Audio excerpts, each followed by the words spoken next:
All right, what's up, everybody? Thanks for hanging out with us. It's Danny Parkins and Andrew Fillipponi on another edition of First and Pod. It's an off season, which means we create the content. There is not news to react to. We create the news. Subscribe, rate, review, tell a friend. Let's make this pod grow. There's room to grow here. Pony, first of all, hello. How are you? My city won the draft this week. It'll come here in 2026. I have absolutely zero interest in attending other than maybe day 3, because at that point you can just people watch and take in the spectacle of the whole thing. I am someone that is meticulous about the draft. I like to have my paperwork. I like to have my rankings out. I like to hear the analysts. I like to be bunkered down, sequestered. So the idea of being like one of those screaming lunatics that just gets excited about my team's pick or boos my team's pick is at this point in life not an experience that I find all that interesting or enticing. So I'll be there if my bosses make me go, but I have no interest personally in being a part of the draft celebration.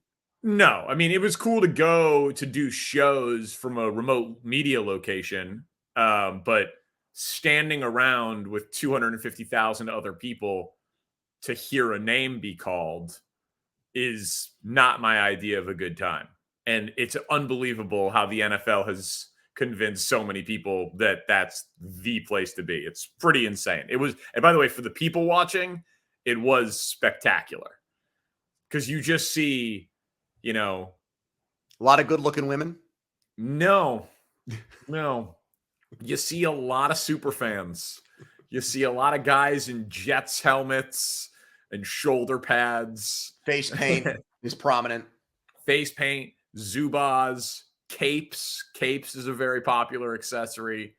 It's quite a collection of humanity. And by the way, they are our listeners, so thank you. Subscribe. Yes, we love you. Okay, so we're ranking all 32 coaches today. Yeah. I have my master list in front of me.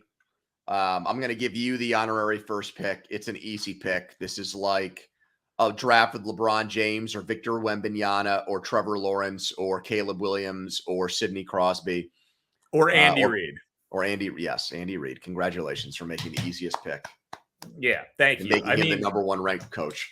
Listen, I think we'll at some point have to do some debates on, like, are we doing it for accomplishment or if you were starting a team tomorrow? Obviously, if we were strictly saying starting a team tomorrow, there'd be some pushback here because of age, but he's not slowing down. There's like literally 6 different quarterbacks who have had career years with Andy Reid: Jeff Garcia, Kevin Cobb, Alex Smith, Mike Vick, obviously Patrick Mahomes. So he's a quarterback maximizer. He's a play calling and play design wizard. He can get the malcontent to perform well. So you can draft like the character concern guys and he can wrap their arms around them and put them in a situation to succeed. So he's clearly number one, and there's a gap between number 1 and number 2. I would agree with that. All right, so number 2 for me is the coach that he beat in the Super Bowl, Kyle Shanahan. Yeah, there's going to be other coaches on this list that have more hardware and have been a part of Lombardi celebrations and Super Bowl parades. But a lot of the points you made about Andy Reid, I think, now count for Kyle Shanahan, Brock Purdy, development, winning, and going to a Super Bowl with Jimmy Garoppolo, taking guys who were not first-round picks necessarily, George Kittle, Deebo Samuel, making them work and turning them into stars in his offense, surrounding himself with very smart people and becoming one of these guys who produces coaches who go on to bigger and better things. So I'm going to go with him. Number 2, usually I don't like to put guys without championships this high on the list, but having gone to 2 of the last 5 Super Bowls and coming very close to knocking off Patrick Mahomes in his prime, I'm going to give Kyle Shanahan the nod, number 2 ranked coach in the league. Yeah, Would that have been your pick? It would have been. It would have been quarterback maximizer, brilliant offensive mind. Electing to receive in overtime, blowing double-digit leads in Super Bowls. These are not great characteristics, but No. if you're in the Super Bowl with Brock Purdy, you're pretty damn good. So I can't hate it. He would have been the pick, but I did consider Sean McVay, who was the third pick in the draft. Sean McVay is a wizard. He is brilliant. And yes, he has Matt Stafford, who is spectacular. But this guy just gets the job done. He made Puka Nacua great. He made Cooper Kupp great. This is anecdotal. I don't have the measurements for this, but do you watch a team that has more receivers running wide open than the Rams? The 49ers. Really 49ers would be in that conversation, but they've got more elite talent that it feels like that, it feels like Deebo Samuel and George Kittle would be great and Brandon Ayuk would be great regardless of system.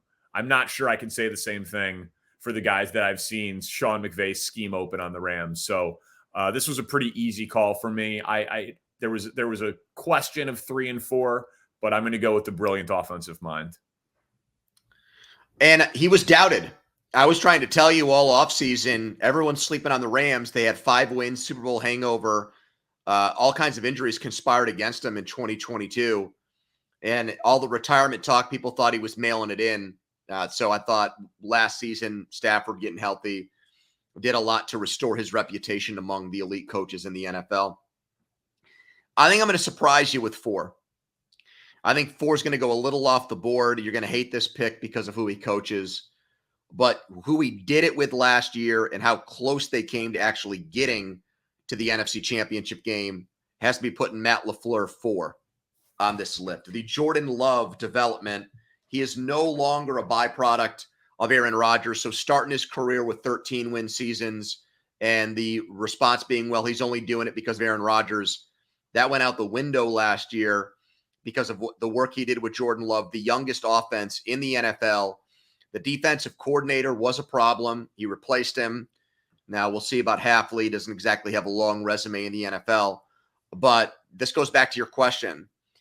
If I'm just looking at coaches currently in the NFL and not judging them based on what they did necessarily back in 08 or 09 or something like that, I love what Matt LaFleur is right now. What have you done for me lately? He's my coach number 4.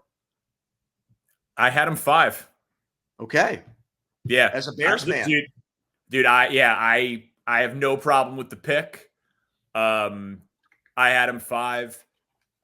His ability to adjust and have it be seamless going from Rodgers to LaFleur, but also make the McCarthy to him adjustment seamless for Rodgers, and get more out of Rodgers than McCarthy was getting out of him at the end is he is an excellent coach. He had the youngest receiver group in NFL history last year, youngest team in the NFL.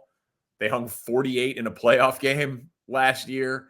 I have no problem with Matt LaFleur for that pick. I have zero issue with it.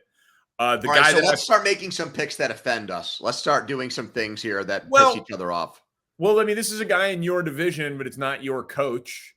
I will take John Harbaugh for the 5th best coach in the NFL. I give him a lot of credit for being a guy without a specific expertise as a former special teams guy who's been able to have the degree of consistency and success that he had. I respect the different number of players that he's won with. It's pretty hard to, completely change your scheme around Lamar Jackson and then also change your scheme again with Lamar Jackson and hire Todd Monken and get another MVP season out of him. He hired Mike McDonald, and then that guy became the hottest defensive prospect at coaching in the NFL. He overachieves. He hires good coordinators. He wins with different systems. He's solid in game. John Harbaugh to me was a pretty easy top 5 pick here. They got 2 playoff wins since they won the Super Bowl, or 3 playoff wins since they won the Super Bowl in 2012. They beat the Steelers in a playoff game, and then they beat Tennessee with Lamar Jackson, and they beat They obviously won the playoff game last year against Houston. That's it. So he's the overachieving is fine if you limit it to the regular season, but I've got to be consistent. If I slam Tomlin for his lack of playoff success lately, I got to be consistent and say the same thing about John Harbaugh. So I would not have put him 5. I would put his brother ahead of him, and that's why I'm going to put Jim Harbaugh 6. Even though he has not coached an NFL game in a very long time, he hasn't failed as an NFL head coach. There's other than his final year in San Francisco, where it's not like they were a dog crap team and the falling out with Balky, the GM there, short of that, he's been spectacular. You go to an NFC championship game year 1 after Mike Singletary couldn't win diddly poo with Alex Smith. And if not for Kyle Williams, right? What's the old White Sox president's kid's name who blundered those punt Kenny returns? Williams. What's his name? Kenny Williams is the old White Sox. Yeah. And then his kid Yeah. F that game up. If not for that, they would have beat the Giants and they would have gone to the Super Bowl in 2011 and played New England. And then to go there the next year with Kaepernick, got the most out of Kaepernick. I know it's been a while. Maybe the game's passed him by a little bit. He's getting compared to Will Ferrell by Denzel Perryman. He is 6 on my list. He was 6 on my list. Look at us. Yeah. Yeah. All right. This one you're gonna hate. I know you're gonna hate this one. Dan Campbell. Yep, you're right. Dude, is there any team in the NFL that takes on the personality of its coach more than the Lions take on the personality of Dan Campbell? Wins. What? Takes on the personality and wins. And wins. The guy, listen, it's an X's and O's league. Some of this stuff feels like it should have an expiration date on it, but it doesn't. Do I think it's insane that he went for 2 from the 7-yard line? Yeah. But you know who didn't? His players. They fully have bought in to all of it. They dance and bob and weave before kickoffs. They talk shit. They say we are going to be aggressive. They are tough. They love him. Ben Johnson just keeps not leaving. It's a remarkable thing. Like, part of the job of being an NFL head coach is leader of men. And this guy is a vibe. He's a personality. And I can't argue. I mean, finished unbelievably strong amidst resiliency 2 years ago, backed it up from week 1 through the NFC playoffs last year, could have been in the Super Bowl. His players love him. His coaches don't leave.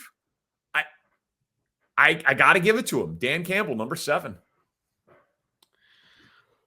It's a great, I've used the argument, what have you done for me lately with LaFleur? So you can throw that back in my face with Campbell because he did the impossible. They won more playoff games this year than they have in the entire history of the franchise.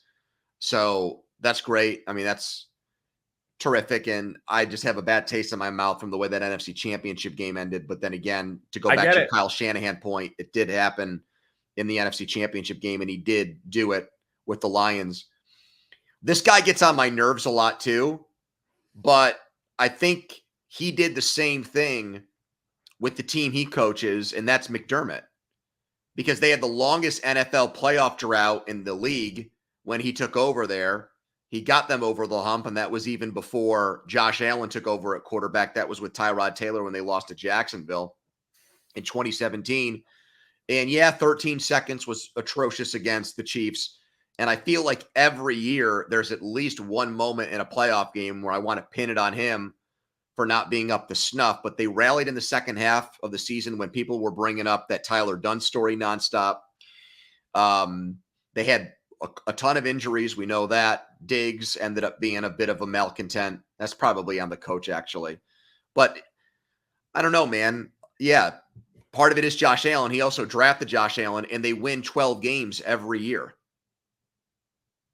And they win a playoff game every year, too, by the way. They win a playoff game every single year there.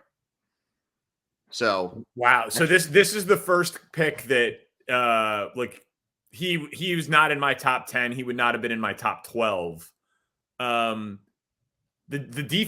defense consistently overachieves even without a ton of blue chip talent, and they still overachieved when they lost Tremaine Edmonds and all of that.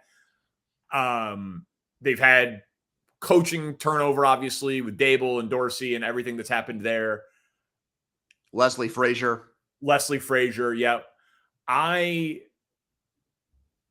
think I have two. Like, I think Josh Allen's the second best player in football.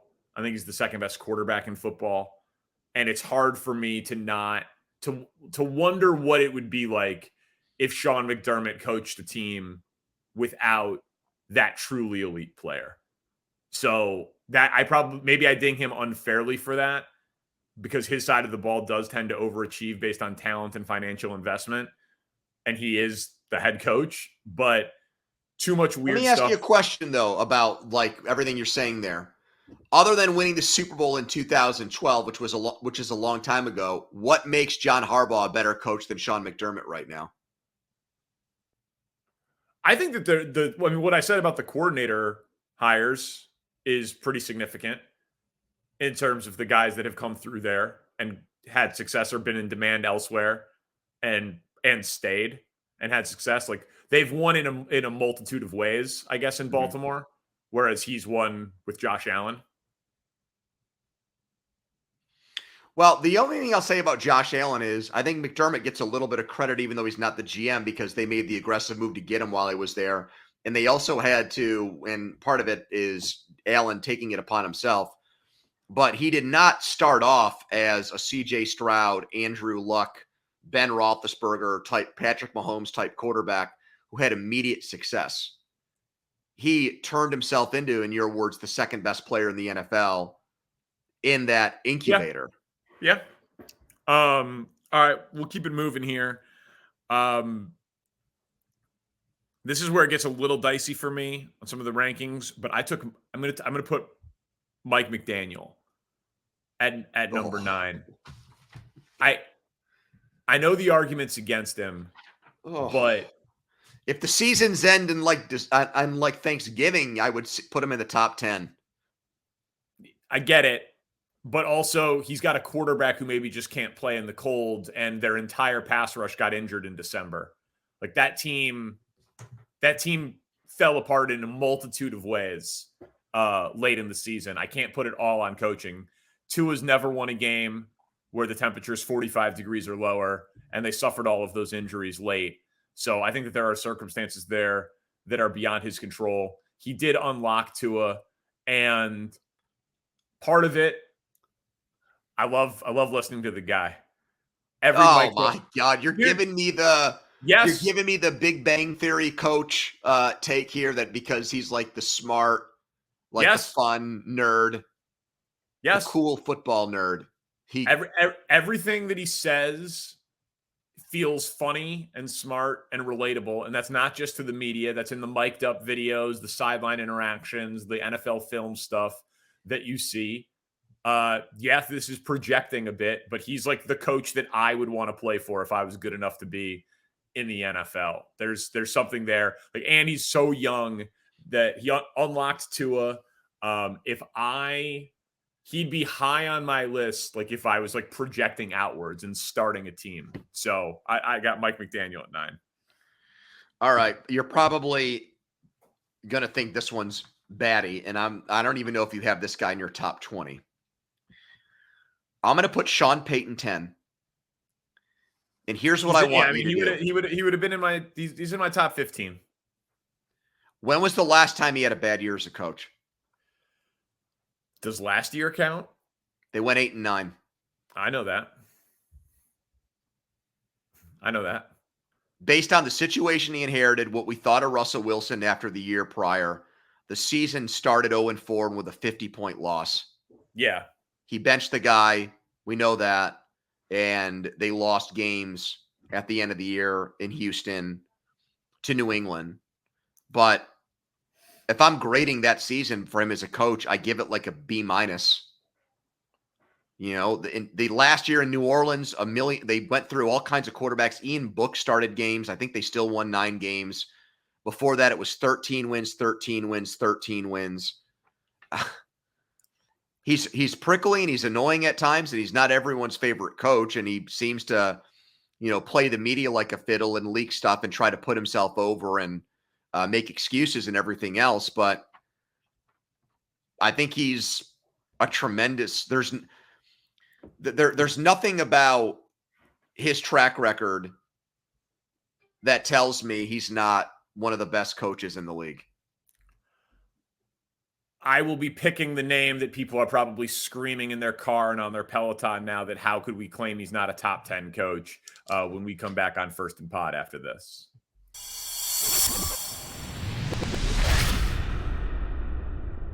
All right. Thank you for hanging out on First and Pod. We're ranking NFL head coaches. I wrote down on a sheet of paper before the show, and I'll hold it up to the camera here. It says, me, Tomlin. Because I knew there was no scenario in which Andrew Fillipponi, Mike Tomlin's number one critic, would be drafting Mike Tomlin. Mike Tomlin is going to go 11 here. He is a top 10 head coach. The playoff success recently has been what it's been. But, dude, he's never had a losing season. Oh, here we go. Dude, he's never had a losing season. And am I wrong? Did you guys win 10 games last year with Mason Rudolph, Kenny Pickett, and Mitch Trubisky? Yeah. Okay. Never had a losing season. 10 wins with that grouping of quarterbacks. Feel like Arthur Smith should be a pretty significant upgrade over Matt Canada. So I'm leader of men. You just said over Matt Canada. Tomlin was the guy that kept Matt Canada around and dug himself a hole last year that you're now giving him credit for digging himself out of. Hey, man, when you've been around that long, you're not going to be perfect. I'm not saying he's perfect, but when would you have taken him is my question. If it was an Andrew Fillipponi coach power rankings, when would you have taken the guy that you rail against every day on the radio? I probably would have taken him around 15. There's 2 coaches for sure that I have ahead of him, and there's a few that I have in the same cluster, but one that I absolutely have ahead of him, and I think he, again, one of these guys that because of an injury had his stock go up last year, even though his team didn't make the playoffs, and that's Zach Taylor. With Jake Browning in there, they were still a very competitive team. They won 9 games with a journeyman quarterback. He at times looked better than that, where he was completing 70+% of his passes and making throws downfield. And he's the only coach that's going right now that's beaten Andy Reid and Patrick Mahomes in a big spot, because Bruce Arians and Tom Brady and Bill Belichick are no longer in the NFL. So he's an offensive mind. He's got offensive coaches now like Brian Callahan that are getting taken by other teams as head coaches. So full resume, Tomlin is better than Zach Taylor. But if you look at the last 3 or 4 years, I don't even think it's remotely close between the 2 guys. One's gone to a Super Bowl, one's gone to 2 AFC championship games, and Tomlin hasn't won a playoff game since 2016. So Taylor 12. Well, we're going to wrap up the AFC North then in the top 13 picks. Kevin Stefanski, 13. The guy was the coach of the year last year, and his team gave up more draft capital than ever for a quarterback who didn't play, and when he played, he was bad. And Joe Flacco outplayed him. And they won 11 games. And I saw this stat when I was just kind of doing some reading on this stuff. Browns became the first team since 1970 in the merger to play a playoff game without their week 1 starting quarterback, running back, left tackle, and right tackle. Browns players who consisted of 27% of the team's salary cap ended the year on injured reserve, highest of any playoff team. That guy got dealt a brutal hand. And they started 5 quarterbacks. Yeah. Guy got dealt a brutal hand last year and won 11 games. So the reigning coach of the year who doesn't have an excellent quarterback and just wins, he definitely deserves to be regarded as a top half of the NFL coach. Kevin Stefanski off the board. Yeah, I still have misgivings about him, though. But what you said about last year in a vacuum, I have a hard time poking holes in it. They did get crushed in the playoff game, but to have the corpse of Joe Flacco out there throwing for 300-plus yards and 3 touchdowns in a handful of games in December when the guy was picking his kids up from school before that and flying economy to Cleveland to sign with them. Yes. Which, by the way, a Steelers rookie was on my flight from L.A. to Pittsburgh, and he was in first class. So, Flacco, what the F's going on, man? He was flying Southwest, buddy. No first class. It's a meritocracy. He probably, had priority boarding, took an exit row on Southwest, maybe a little drink ticket. But, yeah, he was flying Southwest. Man of the people, Joe Flacco. I hate Southwest's whole flying system. The whole line, and you've got to line up behind people and ask them and butt in and say, hey, what's your number? Because this is where I am. And, oh, wait, let me move up here. Oh, you're ahead of me. Let me move back. I hate that. So, anyways, Mike McCarthy next. Your dude. The other name on my sheet of paper, Pony McCarthy. Yeah. Just pre-podcast predictions, there was no scenario you were taking Tomlin, and there was no scenario I was taking McCarthy. Which I don't really get with you, because you, I thought, took great pains last year on our weekly shows after games to say, hey, I got to tip you don't wear a hat ever, but I got to tip why don't you wear hats? I wear hats when I golf. Okay. And you said, I just got to give some love to Mike McCarthy. Yeah. Their offense, he took over the play calling. Offensive juggernaut last year. Dak Prescott has the best year of his career. CeeDee Lamb's a monster. Blah, blah, blah, blah, blah. This is not, your uncle's Mike McCarthy. Maybe he's turned over a new leaf.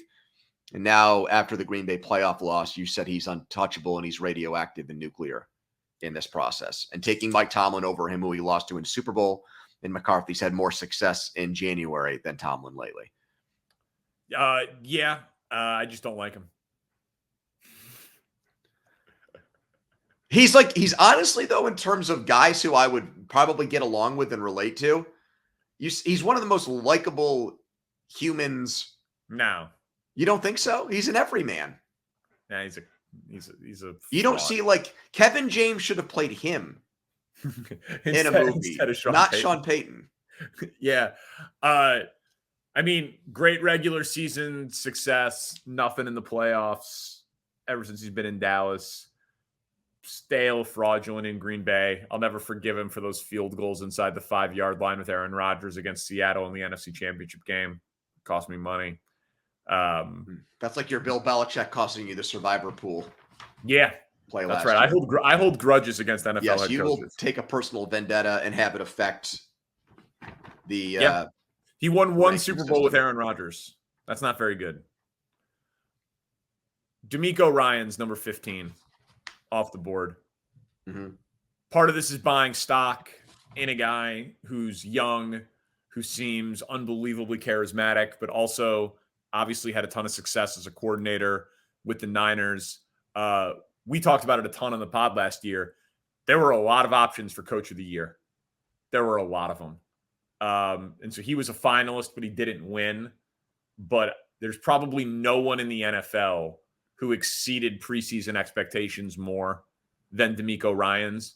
I know Bobby Slowick gets credit for that. I know CJ Stroud gets credit for that. But we're not drafting coordinators. We're not drafting quarterbacks. I can't say that D'Amico Ryans doesn't deserve to be a top half of the NFL head coach based on what I saw last year. Yeah, tough because it's only 1 year, but it was just a A+ start to a coaching career. And so, and some we of these both like them this year. Yep. I love it. It's not like we think it was fluky or fraudulent. You're right. Okay, so that's 15. This one I gave a lot of thought to, and I'm curious to hear how you feel about it. I'm going to put Dan Quinn 16. Oh, wow. And I'm going to put Dan Quinn 16 because as time has gone on, we've not really seen him coach much since, In 17, they win a playoff game in LA and they lose in the division round of the playoffs. And then shortly thereafter, things fall apart. He starts off 0-5. He gets fired midseason. That would have been in the 2020 season where they let him go midseason. But as time has gone on, I think I appreciate especially the 2016 Super Bowl run, even though they choked and blew a 28-3 lead. He had that team in the Super Bowl. And he got Kyle Shanahan there. He had the smarts to hire him. So, and he was, gets impeccable reviews as a defensive coordinator. Thought of as like one of the elite defensive minds at his, calling, defensive coaching. And he's a coach that's been to a Super Bowl. So I'm going to give him some love and say that he's an average NFL head coach on this list and put him 16. Having not seen him in a few years, but what he did in Atlanta overall, did he succeed or fail? He succeeded with flying colors there with the Falcons. I think this gets much harder I think it's much easier for us to rank good coaches than it is to rank bad coaches. I don't know if you feel that way, but it's certainly how I feel. I think it's more fun to rank the bad ones, but I get it. That's fine, but I'm saying I like splitting the terrible hairs. Yeah. So I got these guys more in tears. I don't think we're at the terrible stage yet, though. No, you're right. I'm going to give you another guy, and so this is similar to my last pick. I'm going on up like you're doing it with Quinn on like projection, coordinator should be better than the last time, all that stuff. I'm going to go small sample size, liked what I saw, overachieved, and a guy who I think is a pretty good bet for coach of the year this year, Shane Steichen. Yeah. If it's probably unlikely that Anthony Richardson's going to win MVP, but we talked about him as a long shot bet that we wouldn't hate having. But if he's fifth in MVP, Shane Steichen could win coach of the year. They improved over 6 points per game in terms of points per game scored from 2022 to 2023. And Anthony Richardson got hurt. He did it with our guy Gardner Minshew. I just think that was a very impressive coaching job when we did not know really what to make of all the Eagles coordinators getting those jobs with him and Gannon. And the Colts, we've talked about it. It's not a team that's going to get a lot of love on any of the national shows, market size and all of that. But I think they should be a very fun team to watch. I think that they, in a really sneaky AFC South, that's going to be tough to pick this year in terms of power rank the teams after Houston. Like, I think there's a real chance that Indy is better than Jacksonville this year and is fighting for a wild card spot in 10 wins this year. So I'm going to put Shane Steichen here. Okay. The logic of where you put him makes complete sense to me, but based on what you've said on some previous shows, I'm very surprised that you've allowed for one guy to last this long, and I'm not going to take him with this pick. I'll let you come back around and tell me why you waited this long to pick him with your next pick. I'm going to go Doug Peterson. Doug Peterson. I know who you're referring to. Doug Peterson will be my next pick. If we had done this podcast in May of 2023, I think he easily would have been in the top 10 because the Eagles Super Bowl would still be somewhat on our minds. And what he did getting Jacksonville to the playoffs, coming back and winning the Chargers game, respectable showing against the Chiefs in the divisional game. And it just the last 4 or 5 games of the season were a disaster. But, still had a winning season in Jacksonville. Hasn't really looked like the game has passed him by there whatsoever. So 18, but a big year for him, I think. The The Jags, if they don't bounce back this year, then I think what he did in Philadelphia, winning a Super Bowl, is going to look more and more like an outlier. And his place in NFL history will be similar to maybe like a Brian Billick or somebody like that. Coaches that won Super Bowls that are not really viewed as, special coaches. So 18 for Peterson. Yeah, listen, I like Peterson. He's accomplished a lot, but he's on the hot seat in Jacksonville this year. This is probably too low for Kevin O'Connell. I'll take Kevin O'Connell at 19. You're right. It is too low. I maybe got a little too cute with some of my projections. Maybe it's because I think that they're obviously taking a step back this year with losing Cousins, but I actually just heard from like a very respected football voice that's in the NFL as an executive that he's positive that the second best quarterback in this draft was JJ McCarthy. And I wish he would have told me that before the draft. But when I tried to like regurgitate some of that stuff to you, you didn't seem to want to listen to it. And now this random ass NFL executive says it to you. And Danny Parkins is like, well, I got to trust my sources over yours. But all it took is one man's opinion for you to be I don't see anything special in JJ McCarthy. I'm just saying. He managed the offense at Michigan. They ran the ball and played great defense. He had to make 2 or 3 throws a game. Yeah. I'm just saying. I'm open to the possibility of being wrong. You got to be able. But you're not even being wrong now. You're just now you've replaced your own opinion with this man's opinion. No. I'm not. No. I still stand by my own opinion. What I'm saying, you should have said that to the executive. Well, I disagree with you. I think you'll be very wrong here. He's going to suck. If they're right, they have a great play caller who got something out of Dobbs last year when Cousins was hurt, and they're going to pay Jefferson, and you'll have Jefferson and Hawkinson and Addison with a good rookie quarterback and a good play caller and a good coach.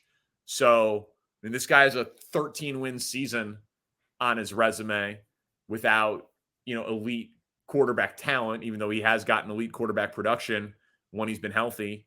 And, I do think he's a very good coach. The 0-1 postseason record, not a large sample size there. I think he's an overachiever, which is what you want out of a coach. He's definitely better than 19.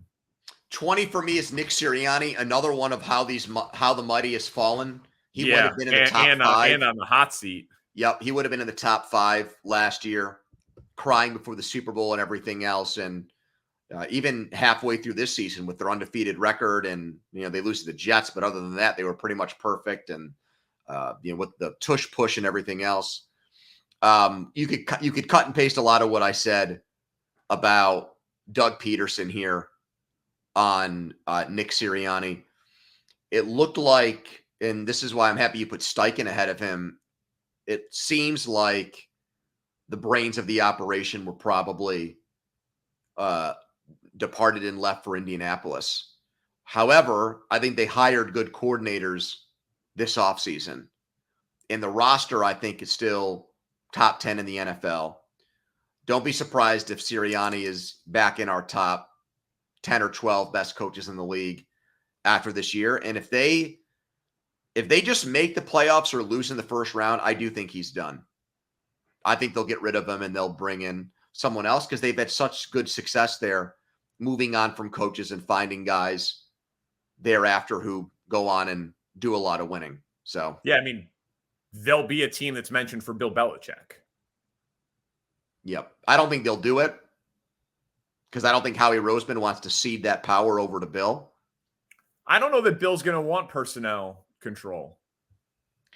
We'll see how much he's able to win people over by doing the Manning casts and McAfee stuff, which people might laugh at that, but I absolutely think the personality he displays publicly will go a long way in softening owners, especially on the idea of bringing him in and working with him in 2025. All right. More First and Pod right after this. Oh, thank you.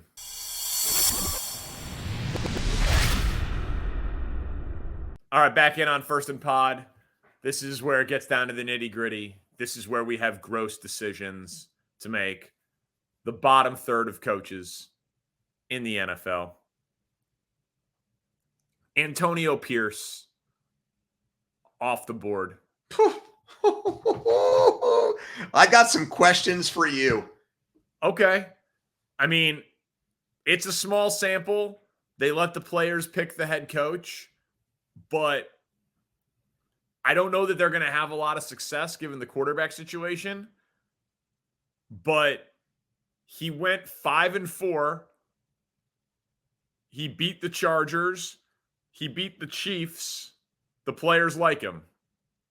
It's a small sample size, but I've got to at least say, in terms of the coaches that are left, he has shown maybe a higher upside, and like they won because of him. You know, like these other guys feel like they're more like along for the ride, or whatever happens is more in spite of. Antonio Pierce had a positive impact, unquestionably, on his football team, and they overachieved compared to what they were getting with the exact same roster and the exact same players with Josh McDaniels before him. So Antonio Pierce.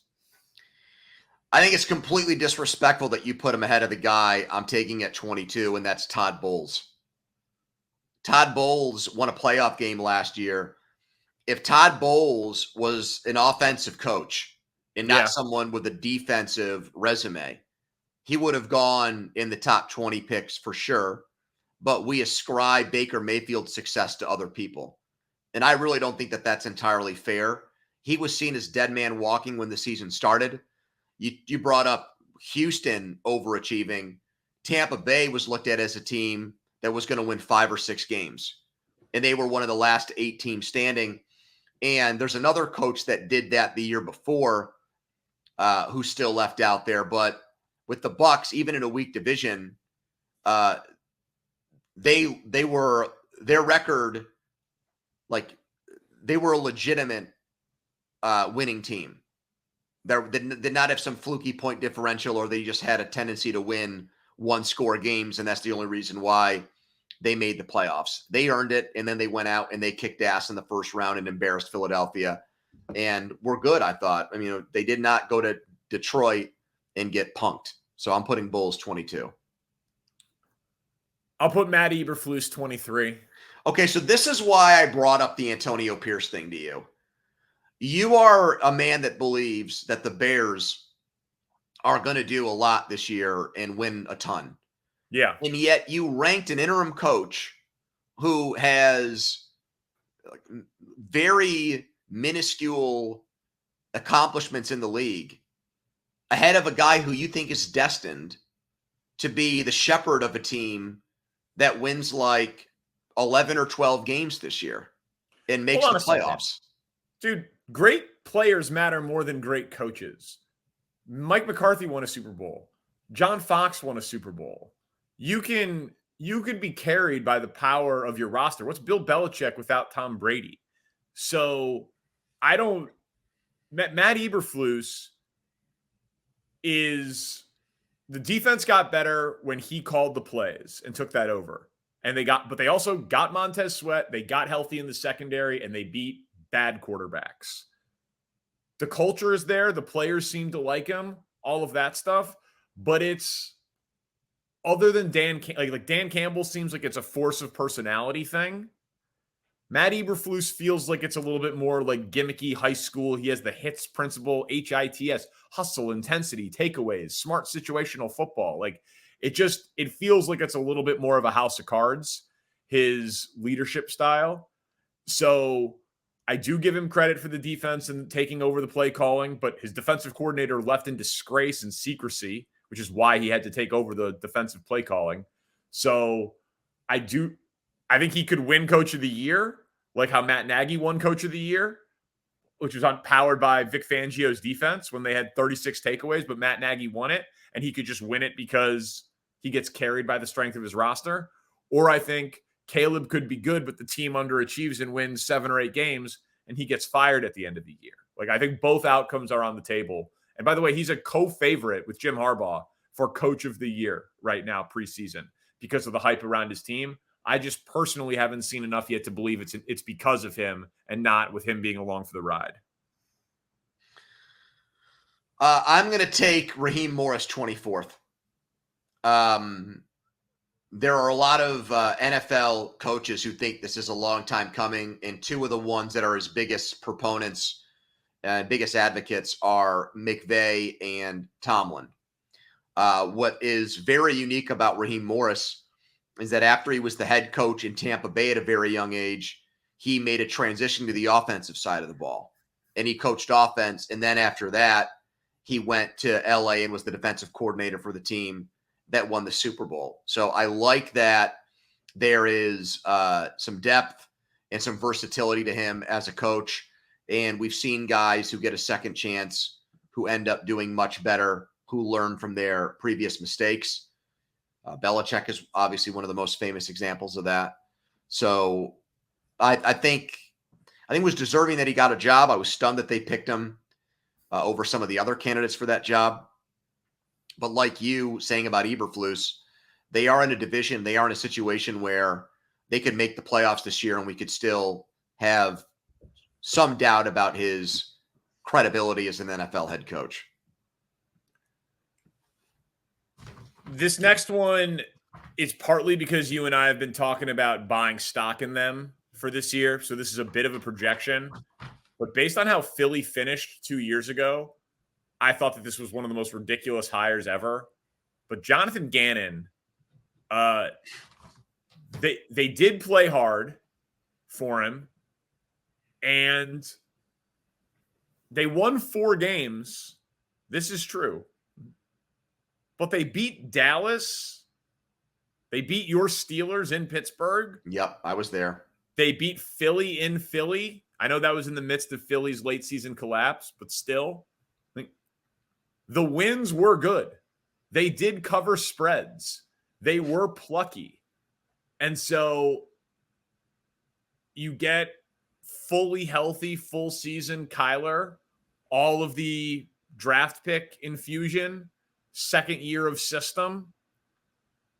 We think this is an over team this year, and we're ranking bottom 7 coaches in the NFL 48 minutes into this podcast.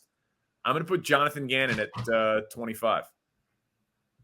I think Giants fans believe that Brian Daboll's a good coach, and that's why I'm going to put him 26. I was debating between those two. And we have, in a roundabout way, given him kudos because you mentioned with Buffalo how, maybe the Josh Allen success or some of it was due in part to Daboll's coaching, and Kyle and Dorsey was just not on the same level.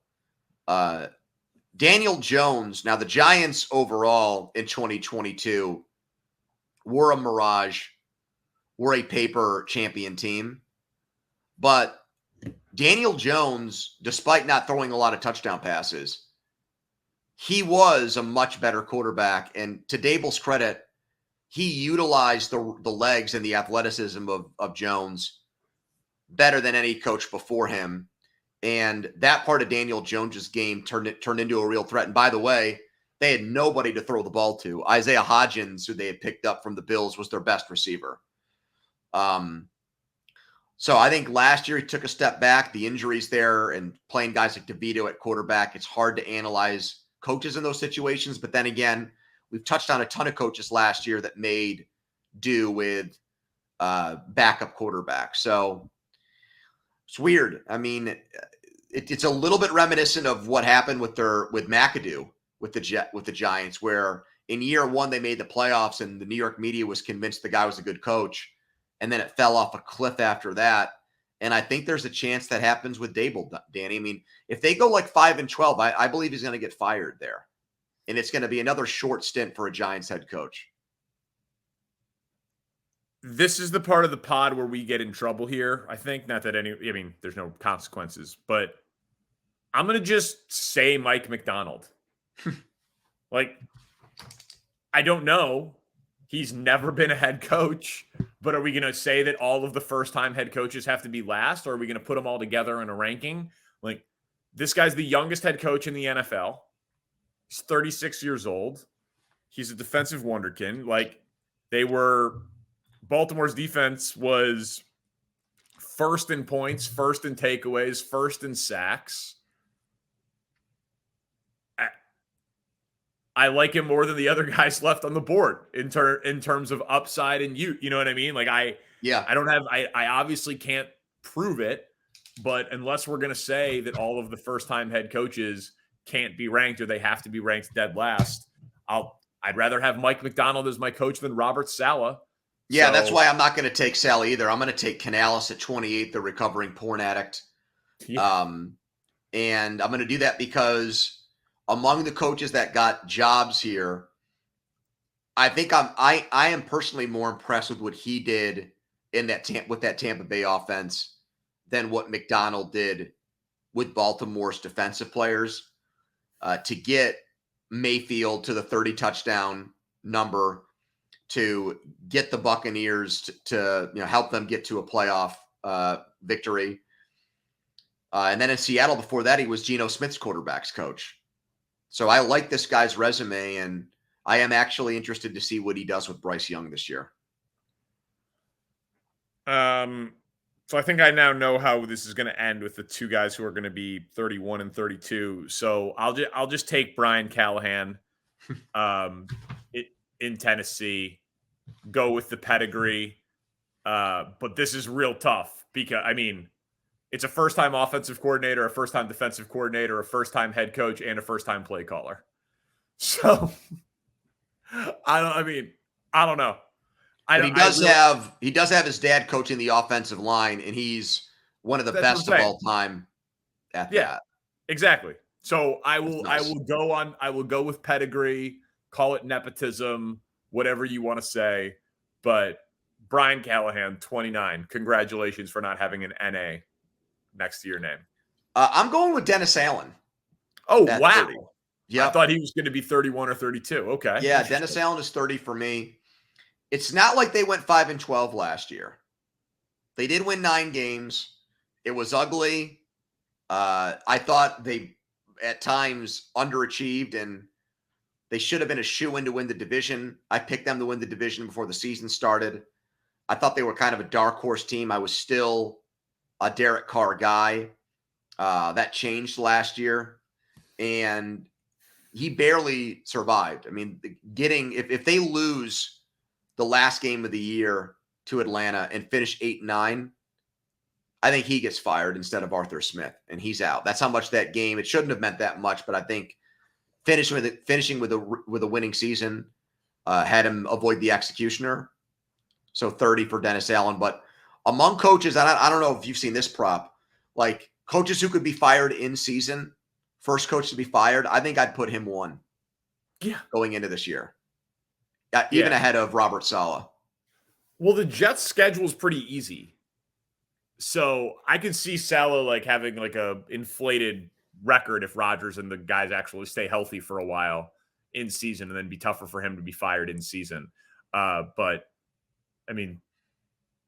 I'll just make the point now so we can keep it moving. But when Saleh comes off the board, which will be at 32, if he doesn't have the juice to fire Nathaniel Hackett, and he's 18 and 33 or 34, whatever he is, he's got 18 wins in 3 years. Saleh deserves to be dead last. So I'll say Gerard Mayo at 31. He's replacing Bill Belichick. It's not easy, but young. The NFL has a minority coaching issue, and it has for a long time, and that's why Brian Flores filed the lawsuit. And Flores had enough success in Miami where I think he should have been given another head coaching opportunity by now, and overall did a extraordinary job with Minnesota's defense, getting it from dead last to pretty respectable last year. That all being said, I was not a fan whatsoever of the process in New England that led to Mayo getting hired as head coach. It just kind of felt like to me that they were just extending the Bill Belichick program. You know, we're Syracuse alums. Just kind of like, okay, Boeheim's getting pushed out the door. He's a legend. So let's just keep it going by promoting one of his assistants who's been here for a while. You know, I know it's hard replacing a legend. You don't want to be that guy, the old cliche. But my personal opinion, if I were Robert and Jonathan Kraft, I would have wanted to cast the widest net possible and looked way outside of my comfort zone to find the next head coach there, given the way New England has performed in the post-Brady era. All right, so Robert Saleh off the board at 32. Yep. He sucks. He does suck. Yeah, 18 and 33. Nathaniel Hackett gets some blame. Zach Wilson gets some blame, but congratulations. Someone had to be last. Thank you to Spencer Ray, our producer. Tell a friend about it. Send someone a link. Send someone a link and say, hey, check out this great NFL podcast. Then screenshot that to Pony and I, and we'll retweet you. So prove to us that you're still listening and that you're doing the good work and spreading the love of First and Pod. We'll talk to you next week. Peace.